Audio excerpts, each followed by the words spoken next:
disturbing pattern in the Tri-State continues. Heroin ripping families apart.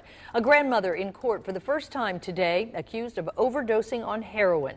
She and her grandson were found unresponsive in the bathtub.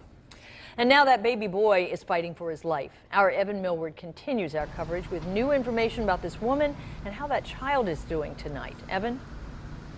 Yeah, while Kathy Huff sits here in jail tonight, her family is with that little boy at Children's Medical Center. He remains in critical condition. Now, days later, the family's attorney just gave me a statement that says the family is now focused on praying for that nearly 4-month-old's recovery.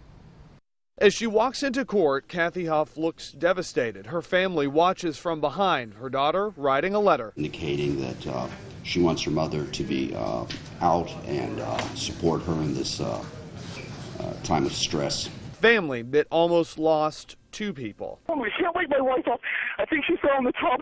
The baby was floating in the tub where we're trying to use CPR. Huff tells investigators she drove to Cheviot Saturday, bought 20 bucks of heroin, snorted it, drove home, and overdosed in the bathtub. Huff cries in her mugshot just after her arrest. A friend who didn't want to be interviewed told me Huff was thrilled to be a, quote, Grammy. People get really addicted and they don't know how to stop, and I think that's what's been so hard for many of us to understand and grapple with. Hamilton County Job and Family Services Director Moira Weir tells me 70% of kids in foster care in Ohio come from opiate-using homes. I think the more we talk about it, we raise awareness.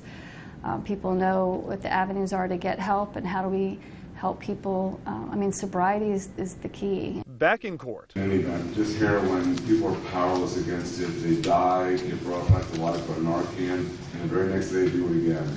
You just can't control it. The tears are back as Huff walks away, her family looking on, their attorney telling 9 on Your Side, quote, right now is not about Kathy Huff or the family. It's all about the baby, and the immediate family asks that the community pray for him.